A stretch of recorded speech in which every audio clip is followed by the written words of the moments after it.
Hello ළමයි කොහොමද ඔයාලට ඔන්න අද වීඩියෝ එකෙන් අරන් ආවලා තියෙන්නේ අපේ මේ එල්ලා වැටෙන සමය අතත්තටපත් කරලා අපේ ස්ප්‍රින්කල් නැති කරලා ඒ වගේම සම ගොඩාක් පැහැපත් කරලා ඔයාගේ ස්කින් එක ග්ලාස් ස්කින් ටයිප් එකකට අරන් එන්න පුළුවන් බෝටොක්ස් ෆේස් මාස්ක් එකක් ගැන. ඉතින් මේ බෝටොක්ස් ට්‍රීට්මන්ට් කියන එක සාමාන්‍යයෙන් බියුටි ක්ලිනික් වල ලංකාවේ බහුලව සිද්ධ කරනවා.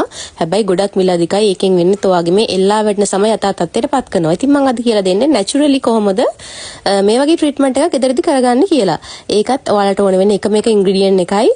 අපි බලමු එහෙනම් කොහොමද මේක හදාගන්නේ කියලා. මේ ෆේස් මාස්ක් එක අපි සම්පූර්ණයෙන්ම හදාගන්නේ මෙන්න මේ ෆ්ලෙක්ස් සීඩ් එහෙම නැත්නම් කන ඇට වලින්.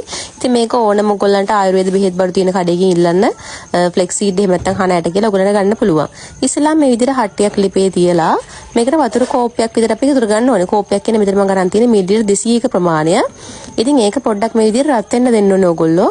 වතුර එක හොඳට රත් වීගෙනනකොට මෙතන මම මේක එකතු කරන්නේ හාන ඇට මේ සැදි දෙකක ප්‍රමාණය. ඉතින් ඔයගොල්ලන්ට ඔය ප්‍රමාණ වලින් වැඩි කර හදා ගන්න පුළුවන්. ඊට පස්සේ මේක හොඳට මේ විදිහට බොයිල් වෙන්න දෙන්න. ඒ කියන්නේ මේක හාන ඇට ටික හොඳට තැම්බෙන්න දෙන්න. ගොඩාක් ගින්දර දාන්න යන්නත් එපා. සාමාන්‍ය විදිහට ගින්දර තියාගන්න. මේක හරියම පදමට එන්න නම් ඔයගොල්ලෝ පැය භාගයක් වගේ තිබේ තියාගන්න ඕනේ.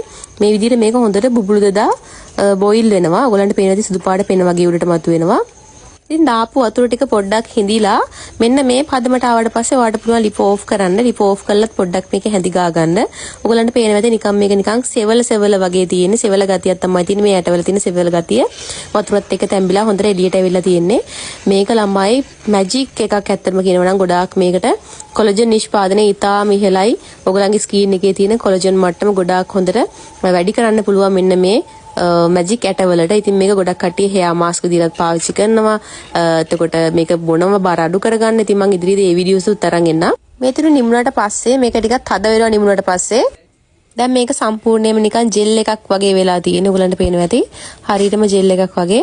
ඉතින් ඔයගලන්ට ඊට පස්සේ කරන්න තියෙන්නේ මේක රෙද් එකට දාලා පෙරා ගන්න එක. මේක පිරිසුදු රෙදි කෑල්ලක් ගන්න අනිවාර්යෙන් ඔයගොල්ලෝ මේ හදන භාජන උනත් මේ හෝම් රෙමඩීස් වලටම වෙන් කරගත්ත භාජන අරගන්න ඔයගොල්ලෝ මේ විදිහට පෙරා ගන්න ඕනේ ඔයගොල්ලෝ පිරිසුදු රෙදි කෑල්ලක් අරගෙන ඊට පස්සේ පෙරාගත්ත ජෙල් එක හොඳට නුවතුරු දාලා පිරිසුදු කරගත්ත මේ වගේ භාජනයකට දාලා ෆ්‍රිජ් එකේ තියාගෙන ඔයගොල්ලන්ට පාවිච්චි කරන්න පුළුවන්. මේක ඉතින් දිනපතා මුණත් පාවිච්චි කරන්න පුළුවන්. මේක දාලා සාමාන්‍යයෙන් විනාඩි 20ත් 40ත් අතර කාලයක් තියාගෙන ඉඳලා වොෂ් කරලා යවන්න පුළුවන්. මේ තියෙන අර ඇට ටික මේ ටික විසික් කරන්න එපා ඔයගොල්ලෝ. මේ ටික මේ විදිහට අරගෙන හොඳට අවුවේ තියලා වේලගෙන කුඩු කරලා ඔයගොල්ලන්ට ෆේස් පැක් හදා ගන්නත් පුළුවන්. ඉතින් ඉදිරියේදී මේ ෆේස් පැක් හදන වීඩියෝ එකකුත් මම අරන් එන්නම්. ඔය විදිහට අවුවේ තියලා වේල ගන්න ඔයගොල්ලෝ. ඉතින් මේක කිසිම වයස භේදයකින් නැතුව තරුණ මහලු හැමදෙනාටම පාවිච්චි කරන්න පුළුවන්. ඒ විතරක් නෙමෙයි මේක අනිවාර්යෙන් ඔයගොල්ලෝ හැම රැඩිලා වැඩිලා තියෙන කට්ටියට විතරක් නෙමෙයි මම නිර්දේශ කරන්නේ. හැම පැහැපත් කරගන්න කැමති අයට, ග්ලාස් ස්කින් එකක් ගන්න කැමති අයට ඔන්න ඒගොල්ලන්ට